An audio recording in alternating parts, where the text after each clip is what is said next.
This recording, and we've got 15 participants on the webinar as well. So hello and welcome, and thank you for joining us on our Conscious Cafe webinar live. A bit of a shift from our last one, yes, and what a great way to be able to still continue to do this. And I am so grateful to have Dr. Mitch Abrams with us and Dr. James Mellon. And for those of you who don't know me, I am Reverend Helen Valleau, and I am the director of Welcome Home to a Body, Mind, Spirit Connection in Toronto.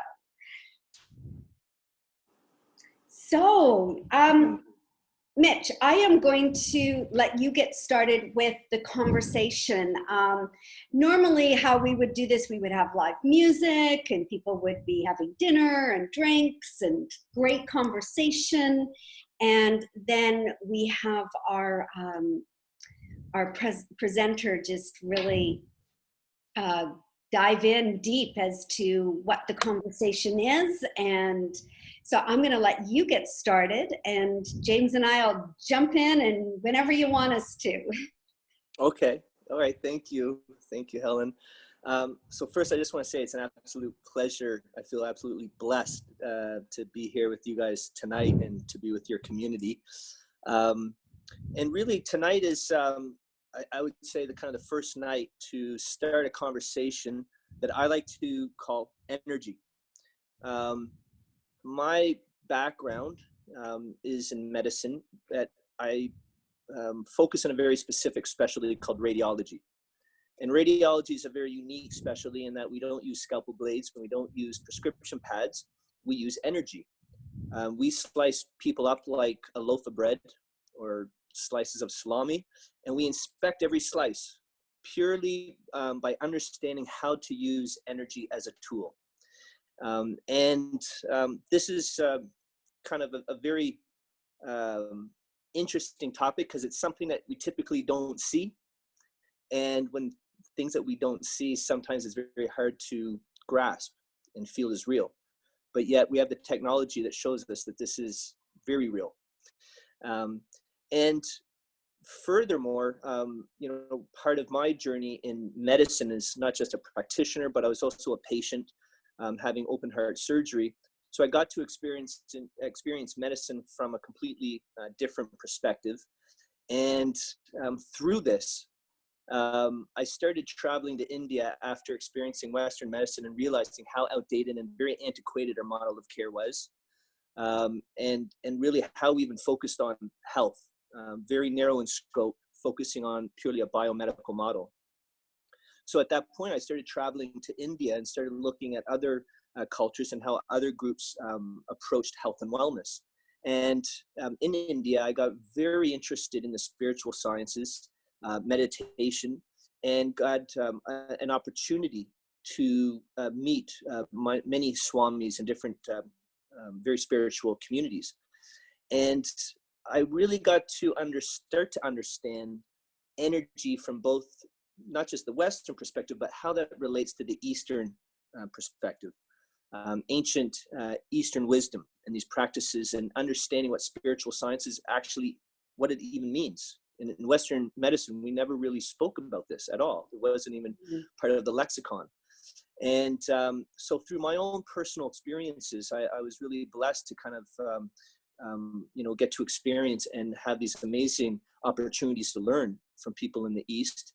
And now what I do is I help educate people on energy from both sides of the fence, Western scientific perspectives, but also on the Eastern perspectives, and also share my journey and my experiences to help show people that this energy is available to everybody, and we can all access this. And this is really a fundamental aspect of health, holistic health, of understanding our mind, our body, and our spirits, understanding the interplay between these three components, and how can we be empowered to boost our immunity, boost our health, and really be the best versions of ourselves, not just from health, but mentally, how can we be healthy and happy. So this is kind of where the conversation, what I'm excited to have with you guys tonight. And I typically do this using art, and have a little, like a fun artistic approach. And we're having a little bit of technology, perhaps a hiccup. We're going to see. I don't know what's the status. What's the update, Ellen? Well, I don't have let's see. No, I don't have the email back from you giving me permission to share your files. So, have you gotten anything back yet? Just so that we can. I'm just looking. But what we can do is, if not, we can just have this conversation. Mm-hmm. And perhaps what we can do is, for the archive video, that we can actually post a video or post the slides. We can do that too, for sure. And we'll just wing it for today. We'll see what happens. Now, the interesting thing is that this is really a series, because there's really a lot to talk about between this Eastern and Western perspective. So we have a few additional dates. This is really just the beginning, just to give you a taste and to spark a conversation. And that's really kind of what I was excited to do today. Yeah, well, I think also what's so exciting about this is that, from the Welcome Home and the philosophy that we teach is that healing begins in mind first. And that we have a power within us to really bring a healing energy into not only just healing circumstances in the moment, but that healing energy can be a part of us is a part of us at all times. And the more aware we are, we use this and direct this energy towards healing, the more powerful we are. So we use a lot of prayer, meditation, contemplation, healing, affirmations to really engage our own body, mind, and spirit in this healing energy. So, Mitch, I have a question for you, which is, because everything you said, I'm completely in alignment with. What is that energy? You're talking about the energy, but what is it? What do you call it? I know what I call it, but what do you call it? What is this energy you're talking about? I think because it's so vast, what we're really describing, I think different people have different names for it. Some people, from a pure physics and scientific perspective, it'd just be energy. For some people, from a more divine perspective, it might be called God or Hashem or Allah. In the East, it'd be, considered cosmic consciousness or the true self.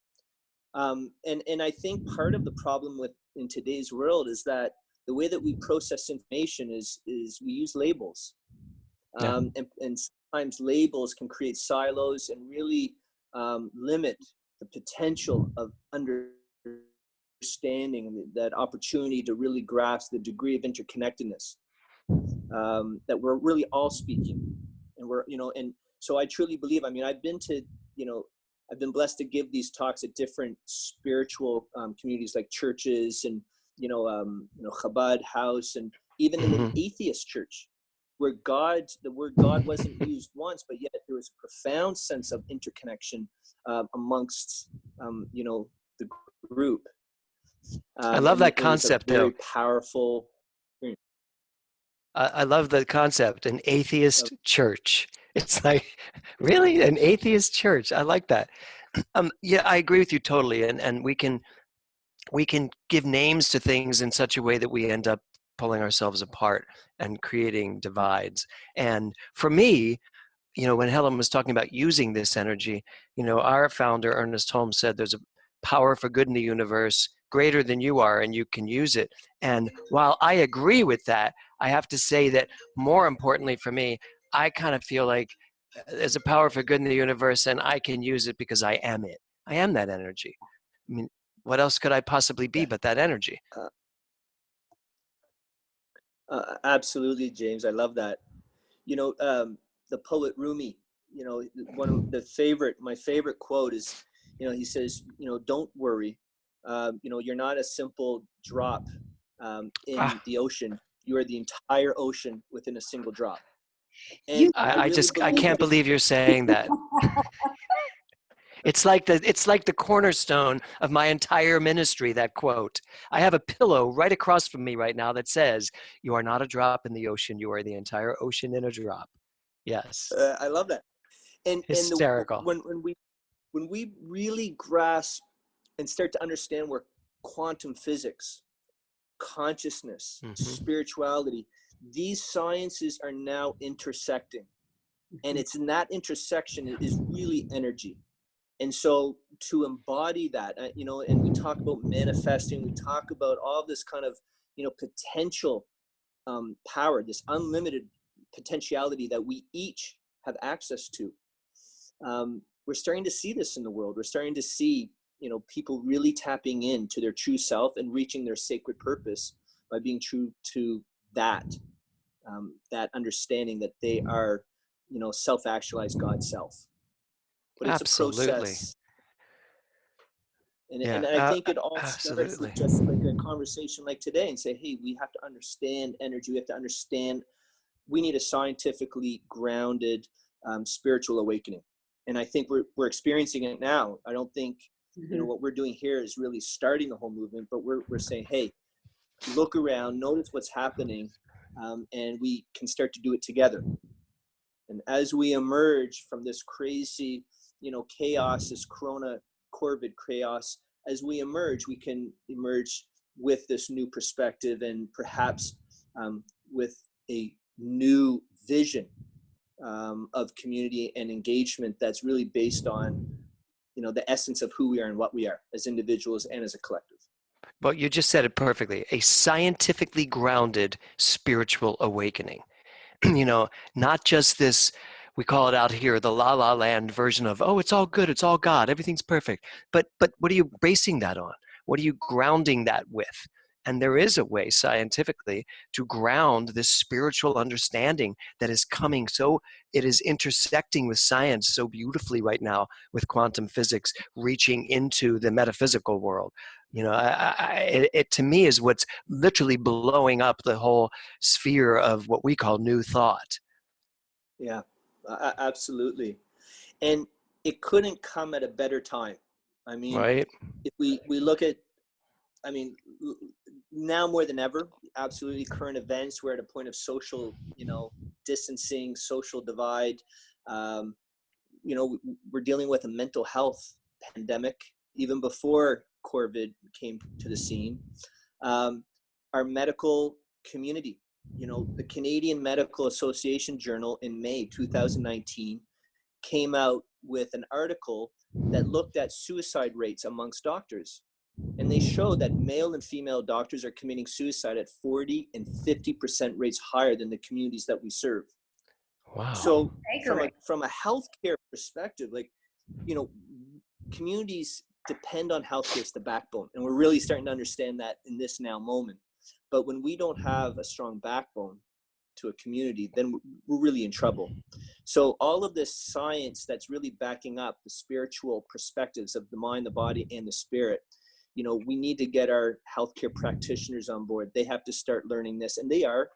Continuing medical education credits are now being provided to physicians who are starting to, take courses and looking at, conscious healthcare. I've done talks with, neurology, behavioral rounds where doctors are now learning about what we're engaging with. And what I really love is that by using art as the medium to communicate, not only can we can educate physicians and they can learn for their own self-care, but also to improve patient care. But we can now move directly to the source, directly to, the grassroots, to the community directly and communicate that same understanding. So now it also creates a whole new degree of, accountability for physicians, from a sense, because, we can now create fun ways to get this information, disseminate it. Well, if Canada has a weak backbone, the United States is without a spine. So, you guys are still ahead of us. And when you look at what's going on in our country right now, we have a not to get political, but we have a president of our country that thinks it's a hoax. who thought the whole thing was a hoax. And, so we're so far behind. And ultimately, at the end of the day, for me, it's about, are we willing to go beyond the physical and what we see and go into what we know? And that comes from a place of love and caring for one another and recognizing you. I look at you right now and I see me, although I see a hipper version of me when I look at you. But I look at you and I see me. I look at Helen and I see me, although I see a more beautiful version of me. So, but recognizing myself in everyone and everything cannot do anything but help us come to a better understanding of science. Yeah, absolutely. And I'm a true believer that everything that we're experiencing is a reflection of our true self. And all of these experiences that, people will have, these are experiences to help us move forward. When we take judgment off the table, it's not good, it's not bad, but it just is. And let's, to really learn how just to be with it and really kind of tune in, to tune into what you're experiencing through the body in those moments brings further clarity to your own inner knowing, and to your life's journey. And what I really love about conscious healthcare is that this is a type of model that will meet everybody where they happen to be in their life at that moment, and it will help you move the needle in a direction that you need it to be moved the most. So in medicine, when you speak to administrators, I was, after having heart surgery, the irony of it all is I was put in as a chief of a department. So I got to be in an administrative role. So I got to really experience from top down, and bottom up. And the administrators, they would always talk about how they're delivering patient-centered care and evidence-based medicine. And that was their to-go lines when, at fundraising meetings and whatnot. But, when you actually look at the medicine, you look at research, or you look at the model of care, it's nothing. It's so far from evidence-based medicine. It's a financially driven model of care. It's based on lean quality management. It's an industrialized system that unfortunately, it's completely polar opposite to what science around what we call the biopsychosocial, mind, body, spirit. That is the gold standard. We've known about it for 25 years now. It's just the last 15 years with quantum physics and all of this, it's become much more crisp and more clear. But we've been on this kind of path in the research, and we're just now faced with saying, hey, if we continue on status quo, that's fine, but don't say this is evidence-based. It's reactive. You're chasing disease, and this is, one size fits all type. This is not evident. This is not patient-centered. So, you just said something for me, I think that healthcare is not about health. Healthcare is about disease. And so for me, when you talk about body, mind, spirit, and how do we connect these for healing, for revealing, I shared with you before we started this that I had stage 4 cancer. And I traveled around the country looking for the right person to take a bionic arm down my throat to take out a tumor that was going to kill me in less than 3 months, according to the doctors. And I couldn't find someone to do it because every person I went to had such dire prognosis for me that I would never sing again. I would not speak without something on my neck and I would sound raspy. And I was like, that's not acceptable to me. And so I ignored that healthcare system, some of the greatest doctors, they say, out there with this. And I went back to my doctor, who was more spiritually based. I went to a radiologist in Beverly Hills who had the latest technology. And I sat with them and I said, here's what I expect. I expect to come out of this with my voice intact, with my heart and my soul and my body as strong as ever. And I'm willing to go through whatever you put me through, but you need to be in agreement with me that that's what we're heading for and that you let me do what I need to do. And they did. And here I am 10 years later, stronger. I still sing beautifully. I still speak every day. And it had to do with my mind. I would not accept the disease prognosis. I wanted the health prognosis. And if I can say Absolutely. something to that, James, how brilliant and what a great example of understanding that you needed to have people in agreement with you because you had that consciousness, you had the mindset.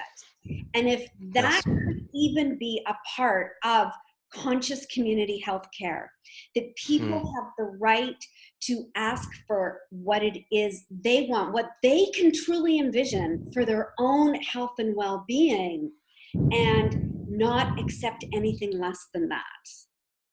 Yeah, no, I agree totally. Conversation is so valuable.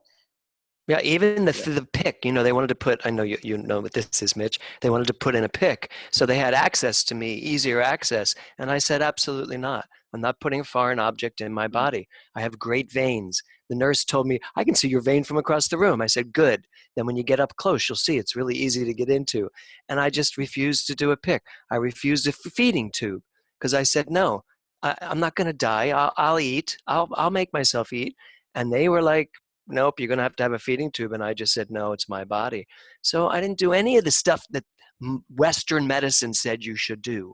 But I'll tell you what I did do. I meditated. I prayed.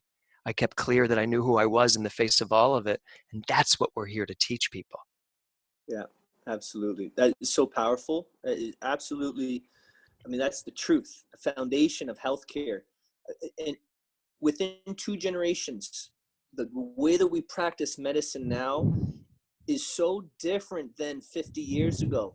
That pendulum has swung so far down, you know, this kind of idea of big pharma, that you can't even see where the pendulum is now. It's just, and the way that we've created this model, it totally now has given up, it forces patients to give up their power. And the moment you do that, you've just lost, you know, the essence of who you are and the capacity of what you're able to do from a healing perspective. So, and just for people to, I hope people understand that stage 4 cancer is cancer that has spread from the primary site and is considered metastatic. And typically, I mean, I don't know what type of primary cancer, but typically it doesn't matter. By stage 4, you're looking at, you know, statistics that are not by any means in your favor. And so, and I also believe that if we were to go to every, you know, doctor that is retiring, and you ask them to go through all their files for their entire career and to, you know, to see how many medical miracles that they have on their roster, dollars to donuts, you know, these doctors will have at least 3 or 4 people through their career, if not more, that they just can't explain. And so now the research is showing us the power of placebo effect. It's showing us how inflammation is at the key of all disease and the cancer. And the primary source of inflammation is stress. And we're starting to now learn the social technologies that allow us to relieve stress, melt away anxiety. You know, the medical community and research, they call it the relaxation effect. So it just doesn't reduce stress. It can actually like supercharge it. It charges your energy. And now there's, you know, science that we can now watch. Every participant can actually now watch in real time how their thoughts and emotions affect their physiology in real time and use it as a biofeedback tool. And that's some of the stuff that we'll talk about as well later on. But it's such an exciting time to be living in this now moment. I mean, despite what's currently happening, I think this time shall pass. It's a difficult time and we don't have enough information at this point to really kind of know what we're dealing with. But I have faith that this moment will pass. We're going to beat this thing. There's going to be a go back to a normalcy. We will. That's just life. And but I think it's important that we have this opportunity at this moment to perhaps move forward in a more conscious and connected way.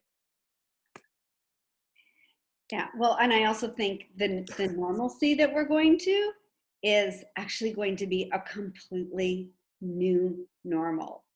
That there's going to be such an expansion of connection and love and connectedness that there's no going back to what was, because spirit Yeah. cannot shrink and go back to what was. It must expand and evolve. And this is what, No offense, but the old normal wasn't so great anyway. I yeah. mean, seriously, I think we need to evolve into a better idea of normal.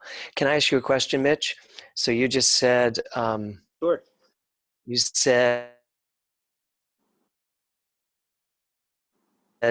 I have faith in scientists, because I'm always curious what they mean by the word faith, because faith is so misunderstood in so many faiths out there. So when you say I have faith that this will all resolve itself perfectly, why do you have faith and what is it? Hmm. That's a deep question. You know, faith, um, faith, I believe can be interpreted in a couple, more than one way. Again, the label I think can restrict, but for me, faith comes down to a knowing, and knowing is like learning. And I think there's two paths to knowing information or knowing something. There's the intellectual, where we can take the time, we can read, we can research, and we can process information with our conscious mind. The other stream is, I would call, experiential, one that allows us to experience knowledge, or experience an inner connection to true self, because the deeper that I connect to myself means the deeper I'm actually connecting to you and to Helen. I mean, like you said initially, we are all sparks of the same flame. When you look at people, you recognize yourself and others. It's that light that's in each and every one of us. That's a shared light, a shared soul. And so by connecting to that light, it's meditation in the East. They call it, it's a process where it allows you to expand space, expand your consciousness. So by not even having to intellectualize something, by tuning into self and tuning into the silence of the body, it allows access to information. It allows access to knowledge. And with time, that expanded space will be filled up with your intellectual understanding. You can start to make more sense of the world around you, but you need to have that expanded space to allow you to see the world through this degree of interconnectivity. And it's a process. And so through my own personal journey, through my own personal experiences, there's just an absolute profound faith that humanity is going to get past this. This is, I really think almost a moment in time that allows us a pause to start reflecting on ourselves, our behaviors, what's important to us as individuals, as a community, locally and globally. And perhaps, a lot of people are saying, oh, this is like the big reset. And no matter how you want to look at it, I think people have an opportunity to stop and really tune into themselves and start kind of making it make sense to them. How does this fit into your life? And, and really take a step back from all the social media and putting yourself looking outward, and perhaps spend a little bit of time looking inward. That's a great answer. Well, I don't know if I answered your question on faith, James. No, you did, because a lot of people, some people base faith on facts. That's not faith to me. It's part of it. I know what I know because of what I've seen and experienced. I'm 65 years old. I've had 65 years of experiencing a lot of stuff. And most of it, if I use it as collateral for what I say is the truth, doesn't add up to much. But when I'm willing to tap into something in me that is connected to the entire ocean, not just this little drop, when I'm willing to do that, I know so much more. And my intuitive wisdom, my ancient wisdom that shows up just says so much more to me than the facts. I mean, if I looked at all those doctors, they all had the same prognosis for me. If I believed that, well, as Jesus said, it's done unto you as you believe. Well, God, I don't want to believe what you're telling me. There's other truth to believe. Mm. So for me, faith is, it is a combination. That's exactly what you just said. It's a combination of the relative and the absolute. The absolute meaning the intuitive, and the relative meaning the relative world of form, where there are facts to pull up. But frankly, it's all the same base. You just can't have one without the other. Mm-hmm. And I think often we go just to the relative. Yeah. And you know, it's fascinating because it's this moment in time that we're going to have to really, you know, for some people, they're going to think this is too much like science fiction. But, you know, quantum physics, the reason why it's so interesting, because it really does sound like science fiction, but yet it is the most, grounded math, theory that we have. It's never been wrong. I mean, everything that we're focused, that we use today is because of this mathematics. It's ironclad. So we have to really start looking at it from a lens of objectivity and say, look, yeah, things might get really interesting in this moment. And when we look back, there's a number of people that have been telling us this. I mean, even Einstein, he said, look, E equals MC squared. That's not a man-made thought. That's not me. I didn't make that. That's a universal truth. I just learned how to quiet the mind to become aware of this knowledge, to become part of this unified field of energy, to become aware of this knowledge. And time again, even Ramanujan, one of the most amazing mathematicians, he was voted in as a fellow of Royal Society during World War I. His mathematics were profound. And he never went to school a day in his life. He grew up in the slums of India, and people would ask him, how in the world, where are you getting this information? And he right out would tell people, well, I meditate. God speaks to me. So time and time again, we have examples of people that, have expanded consciousness. The intellect then follows. Like, we're at a capacity where we can learn through multiple modalities. And it's not necessarily always have to depend on what's on the outside world. We have all the resources we have internally. But we have to learn, and it's not hard to do. It's like doing a push-up. In the very beginning, it might be kind of hard, but yet they're really simple.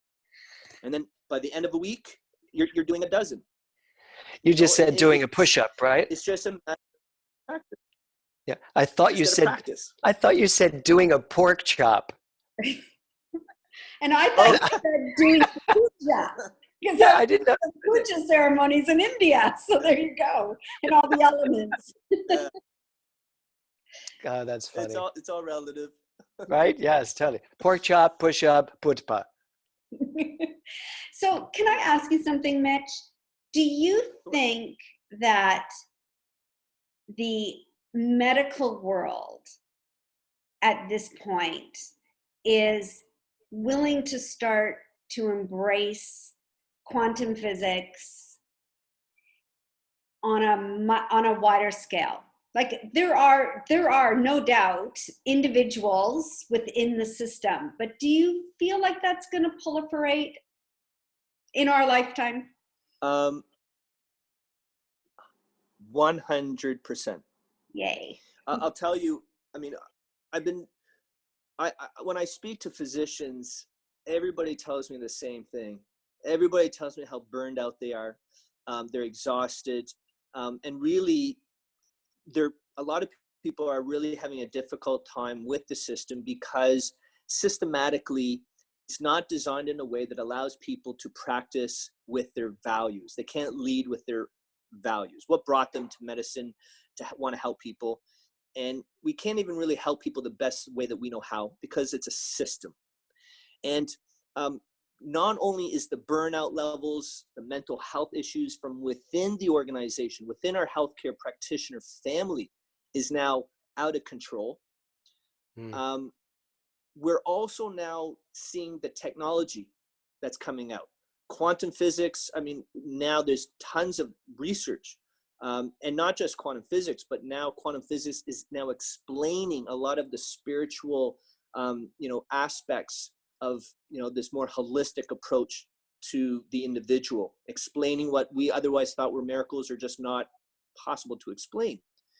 So we're now kind of diving deeper and deeper. The literature is unprecedented. There's over 2 papers per day being published in peer-reviewed journal articles just on this subject of meditation and mindfulness. It shows us that how your thoughts even changes your DNA structure. Mm-hmm. I mean, that's profound. Pills don't do that. So we can't now shake a stick at this data.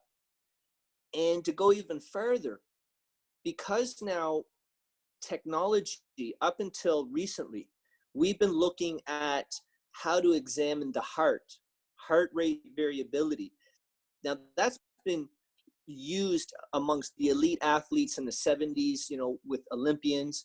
Now NHL, NFL, all these elite athletes are using it to help connect mind and body to be the peak performance. It's not just meditation, but it's in the same realm of mind-body medicine and meditation and spirituality. And this technology is now accessible, it's affordable, and it's portable. So because we have the technology available to us now, I really believe we're about to see a big shift in how we practice medicine. And really, I think doctors will have no choice, because if their egos now get in the way of not understanding or not wanting to practice this, then they also now have to decide, well, should I continue sending patients down for MRIs? Because it's the exact same science, it's the same energy. So we're kind of now getting to, I think, a tipping point where I think we're going to really see this in mainstream, very mainstream medicine.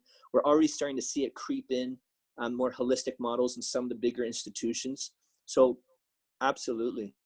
And I think this whole scenario is also going to help spark something. Mm-hmm. And some of this technology that you're talking about is the heart math technology. Is it correct? Yes. Yeah. So yeah, Mitch is also a heart absolutely. math trainer. Oh, I didn't know that. That's good. It's something that kind of it was very recent, and I have to say, when I started looking deeper into the field of neurocardiology, which is something, again, I mean, it's not so long ago that I was in medical school, maybe 20 years ago.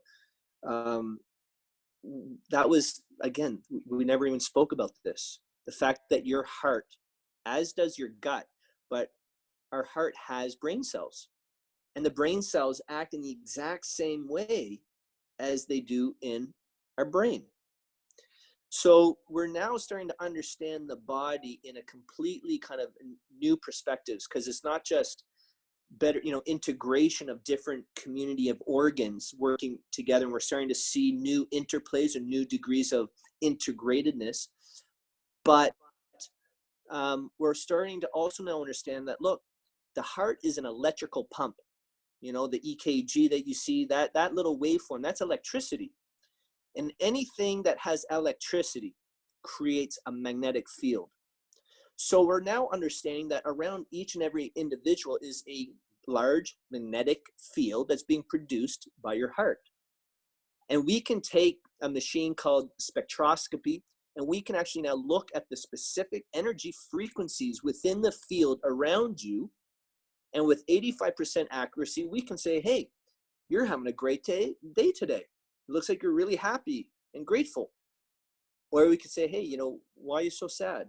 What's bothering you? Your emotions are energy, just like, everything is energy. And we're now starting to understand biology, energy. It's all integrated.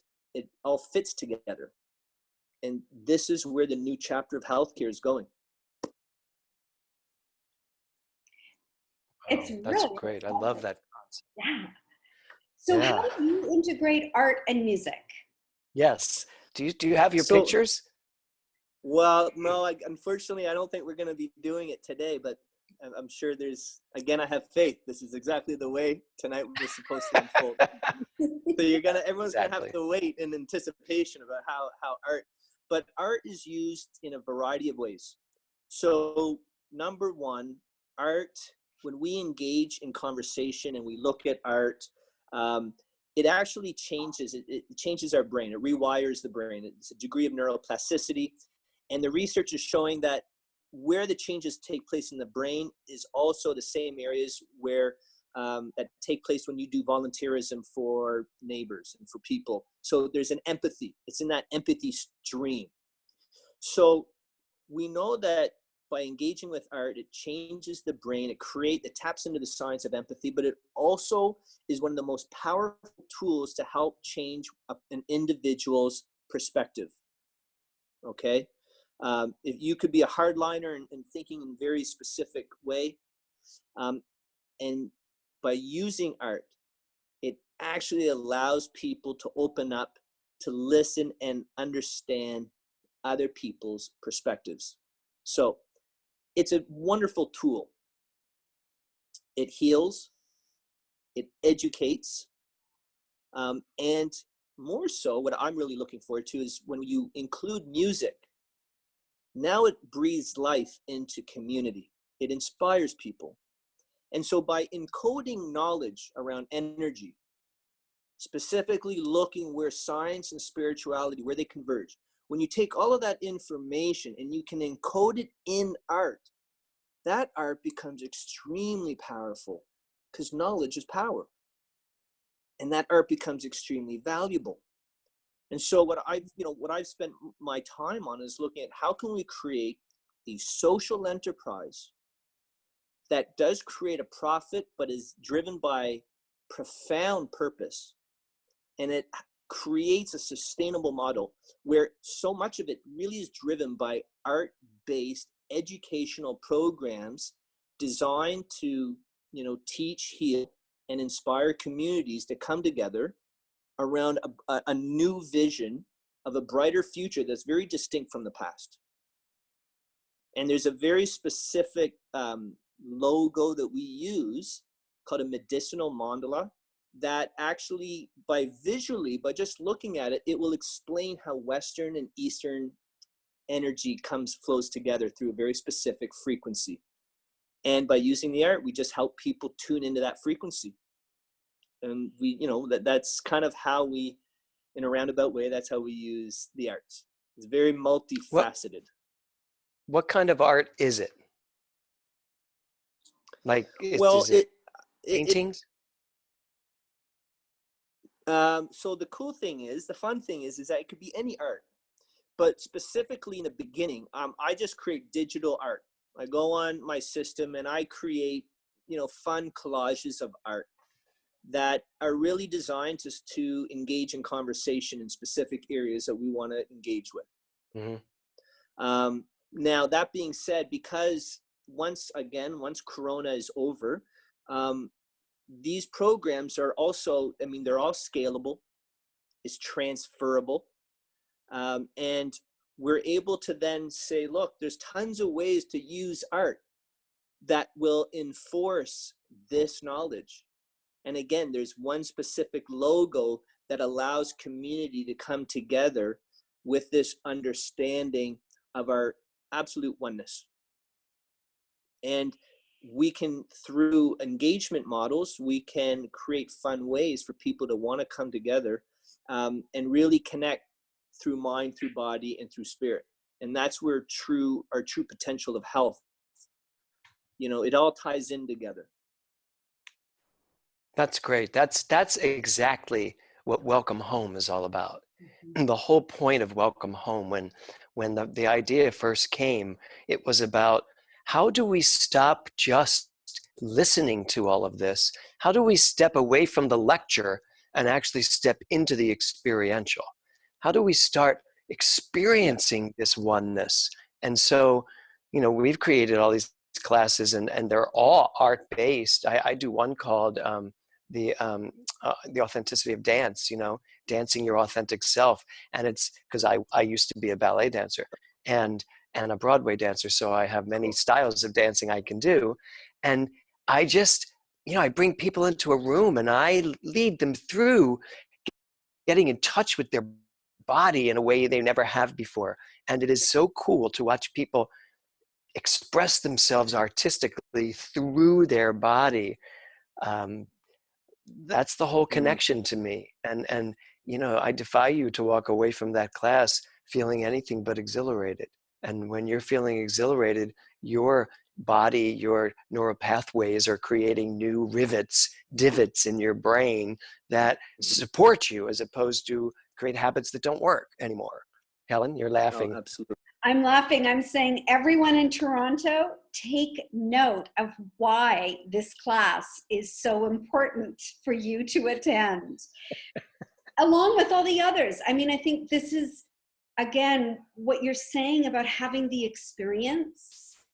And it is through the experience that we can tap into the creative energy that is always within us, that gets so mired with all the intellectual beliefs of, I can't do this, I'm not good enough, whatever it is, and to bust those up and to allow the energy to move through the body and start to create those new neural pathways of possibility and expansion and vision and creativity is, for me, really exciting, because first of all, I'm an experiential learner. I teach experiential learning all the time, and I see the benefits. I see how it changes the neural pathways of the brain. I see how people respond in such a different way versus if you're just sitting there taking in the information and not doing anything with it. It just stays on that intellectual level. Yep, absolutely. Absolutely.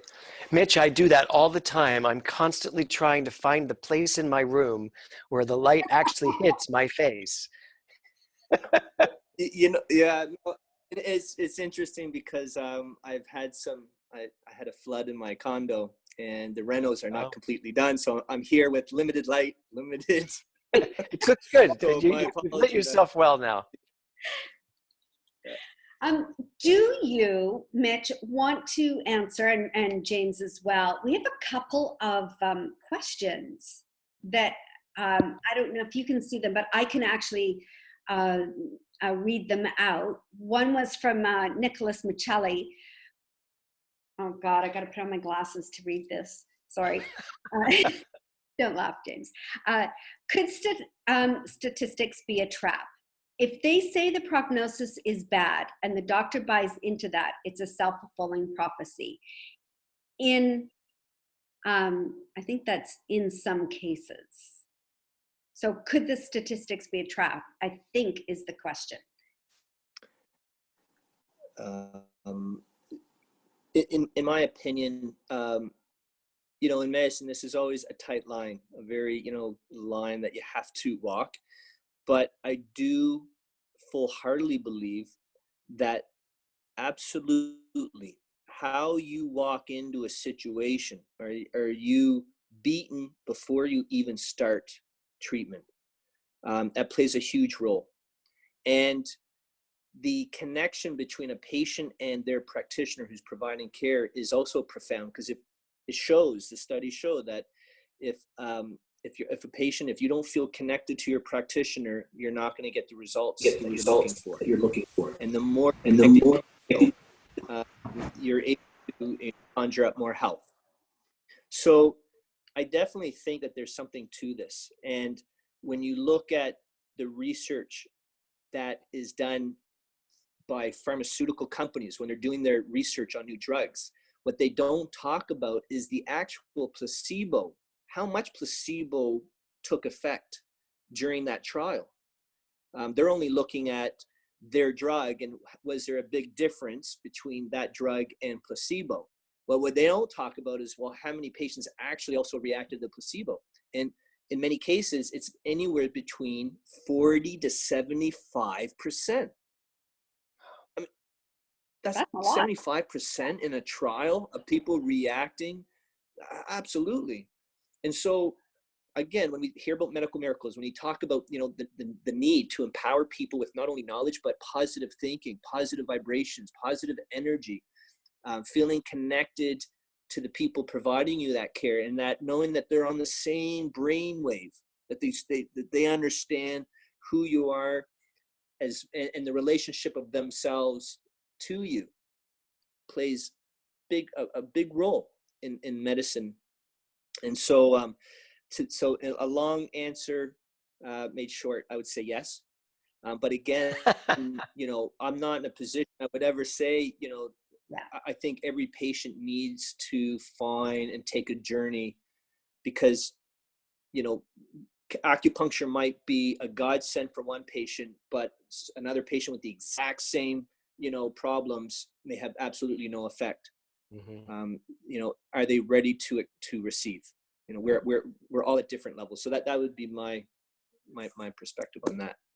Yeah, and I think that's also, you made a really good point about how willing someone is to receive, and the whole point of going within and doing the meditation and the spiritual practice is to open ourselves up to receiving so much more than we ever can intellectually conceive, because it's all possible.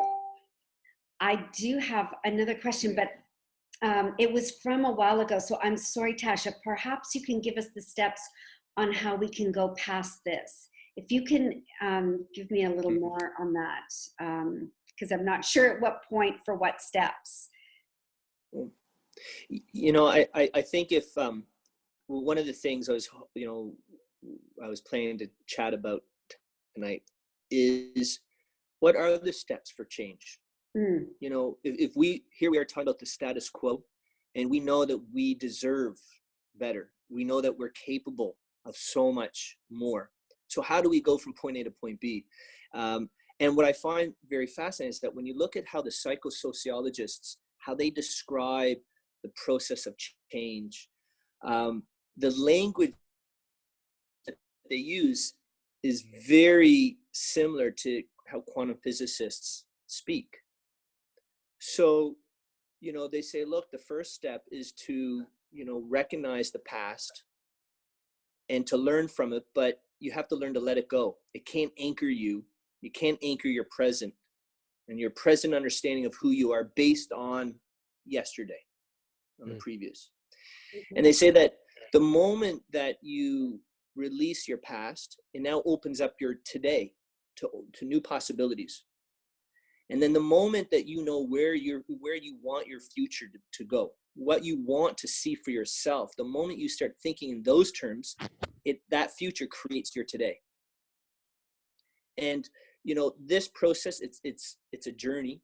You know, there's mental exercises that can help us through this process, you know, through gratitude, appreciation, meditation, abundance, recognizing stress and anxiety, and most importantly, not to bypass your emotions, not to use meditation as a crutch to dissociate yourself and live in la la land.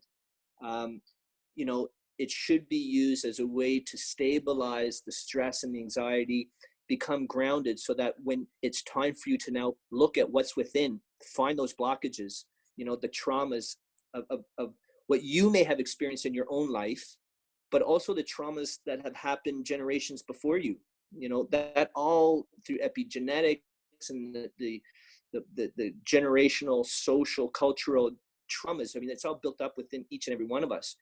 And so this whole process allows us to dig deep and clear those blocks, to really, like you said, Helen, allow the energy of the universe to really flow through, and the mind and the body are vessels for the true self. And that's how we can start to access, you know, what tomorrow can look like. So I really believe over the next little while, it's, you know, the first, we need to educate, we got to learn, hey, and that's half the battle, that's 50%. So us even having a conversation around this is really getting us to a 50% mark, saying, hey, there's a new chapter in healthcare, the door is open. The next 50% is, you know, someone to say, okay, I'm ready to walk through the door. And you'll get to really experience, you know, a new world, an inner world. Yeah, you know, you're talking about process. Excuse me, Canada. Process. We say process. It's important to talk about process, because I want to really differentiate between positive thinking and what really is needed to make the difference.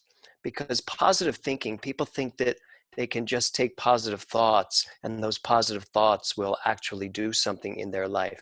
And it certainly starts the ball rolling. But positive thinking in and of itself doesn't do anything unless that positive thinking is attached to some belief that actually believes what it is saying. You can positive think yourself right into oblivion with seeing no difference in your life if you don't believe any of it. I don't think in the Bible it says it is done unto you as you think. It is done unto you as you believe. So all the thoughts, all the thinking we do has to come from somewhere. Now, the positive thinking can certainly be the argument we make to ourselves to help us to create the beliefs that actually make the changes in our lives. So the process is really, are you willing to take your mind and focus it, pay attention to the things that you want to create instead of focusing all the stuff that you don't want to create? I mean, that's the beginning for me of any type of process. Mm-hmm. Yeah, no, absolutely. Yeah, and I would add, sorry, go ahead, Helen. Go ahead. Please. Go ahead. No, please. Go ahead. We're gonna have this really polite Canadian. No, you go first. Yeah. I just really liked what you said about recognizing the past and recognizing the intergenerational pain that we carry, and how that actually does have an effect on us, but it doesn't have to define who we are. And part of that process is about releasing that history, not just intellectually, but emotionally and energetically, to free us up to be in this moment, to actually look for a vision and see, recognize we don't have to be defined by what happened.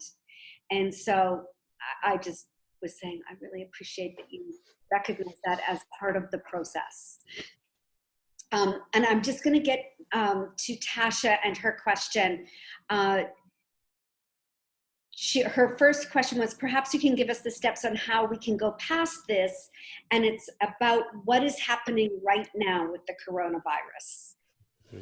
What are the steps to get past? And I think I'm going to take license here, Tasha, around the fear, the angst, the worry, and the pain and suffering that some people are experiencing as well.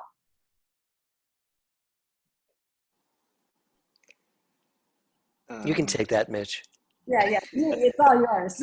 I do have an answer, but I want to hear yours. Oh, I think the first thing is to not panic. I think we don't have as much information as we would like to have at this moment. It's easy to get caught up in fear, and it's very easy to get caught up in the panic. But I think that this is a moment for us to stay calm, stay grounded, and really, yes, it's important to inform ourselves, but you also have to know yourself best. You have to learn what are the precautions, best, best practices in hand hygiene. Yes, social distancing is helping us, deal with the masses, bombarding hospitals. So there are things in place that we can each do. But I think where the individuality comes into play is to really spend time tuning into that quiet space. And, perhaps now is a wonderful time to start a meditation practice. Maybe now is a wonderful time. I know Deepak Chopra has a 21-day abundance, program. These are all programs that are helping you leverage the positive energy that exists. Everything exists. It's just, are we tuning into that particular frequency and tapping into it to charge and to create a degree of vibrancy that can only come about through our internal oneness. And it's a choice. Or, you know, or it can be completely, no, I'm going to just focus on what I'm being told in the media, and what I understand from, you know, past events, and, you know, that can really create an internal frenzy. So I don't think I'm in a position by any means to kind of say where anybody should be and how to handle, you know, or go about. But I think it's important to recognize that panic doesn't help. Panic and fear actually just exacerbates. It'll decrease your immune system. And that to know that there are tools and conscious exercises, what I call mental push-ups, that we can all learn to not only build our mental resilience, but it has ripple effects that will cultivate health through your entire system. It's a systemic, you know, effect. So that would be my suggestion. You know, find something that works for you, get into a phase of contemplation, and perhaps maybe tune out a little bit of social media and all the hype, and maybe take this time to tune in. That would be my 2 cents. You came within a hair's breadth of saying the title of my book. You did, which is why we both had this We spot both on our laughed. face at one point. So My book's name is Mental Muscle. So it was like mental push-up, mental muscle. So I want to, my answer is very quick, and it's this. Everything that Mitch just said, I am completely in agreement with. And as soon as I heard the question, which was, how do we get past this? My answer was, I don't want to get past this. I'm not in a hurry to get past this. I don't think we should focus on getting past it. I think we should focus on what's here. Why is this here? What's there for me to know? You know, there is a quieted calm. I'm using the word calm because I trust the spiritual side of this, that there is a calm going over the entire world that's giving us a moment to step back. And while we are social distancing, I think we are social engaging even more. So I'm excited by what can come from this. I don't want the old normal. Someone said to me, how long before we get back to normal? I'm like, I don't want to go back to normal.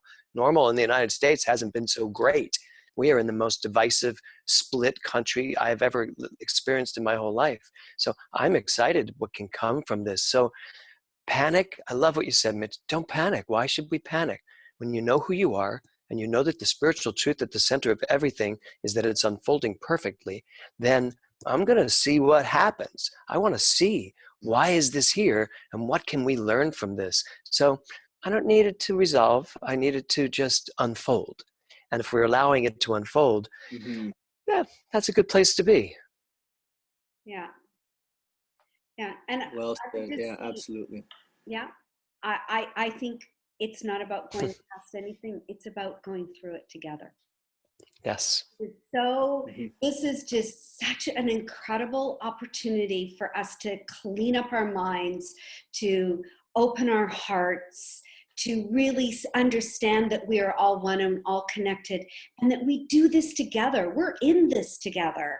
And so let's go through it together and come out on the other side. And what I envision is just something that is so beautiful and vibrant and expansive that you know, it's all okay. And remembering that time is, you know, we get really caught up in time, and it's like, be in the moment and be in togetherness.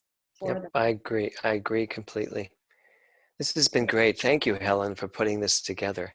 Thank you. Well, and thank you, Mitch, for being so flexible and open and generous with your time and your expertise and knowledge and your consciousness. Thank you so much. But you got to bring your pictures back. I want to see your art. Well, I think we should have a follow-up. We'll do, well, there's plenty more planned. I mean, ultimately on April 4th, we have we have planned a little conscious healthcare summit. Oh, great. And that's going to be with 2 guests, Michelle Pascal from Los Angeles. I know Michelle, and Dr. Bhante Saranappala. And so we're going to dive deeper into these conversations. And what I'm really looking forward to is both of those gentlemen use meditation in really interesting ways in their communities. And the results that they're getting are just profound. And I think it's time that we have a fun and engaging way that we start educating, creating more awareness, and say, this is now, look, the science is ironclad. Now the bigger question is, how are we going to now practically apply it and tactically apply it into our communities? Yep. And so let's start reaching out, and we'll have these engaging conversations. And there's a lot of fun stuff in store. We're going to Awesome. figure out the art, the video, and definitely we'll get something out, I guess, to the community ASAP. Yeah. Good, and I'll see you when you come to California. Right on. Well, I like these conversations. I would love to have these conversations, regularly. I think these are great. Yes. Me too. I Me just too. want to say, to close off, because there was some question from Jeff Brown on Facebook about people who can't pay their rent and feel suicidal and don't see opportunity. And I know that's a big conversation in and of itself, and I don't want it to go unrecognized. And I thank you for that question, Jeff. It might be something for the summit. I'm just going to put it out there and just. We'll dive deeper, perhaps, in the summit around, kind of some of these issues. And, at the end of the day, I don't think we have all the answers at this point. I think there's a lot of unknowns that are taking place, and this is kind of part of this process of chaos that we're experiencing. Yeah, and certainly in the summit, Jeff, Michel Pascal is doing a lot of meditation and has a film out on suicide awareness and prevention and people who are in very difficult times. So that might be the perfect time. It'll be on April 4th from 1 to 5 p.m. Eastern time. We will be sending out the link for that. We will be sending out notifications to everyone so that they can join in on the conversation. And so I'm going to say thank you to both of you. You're just such incredible beings, and I deeply appreciate you both. Thank you to everyone who did watch on Facebook Live and was on the Zoom. And I will say that I'm starting meditation classes tomorrow online, starting at 9 a.m.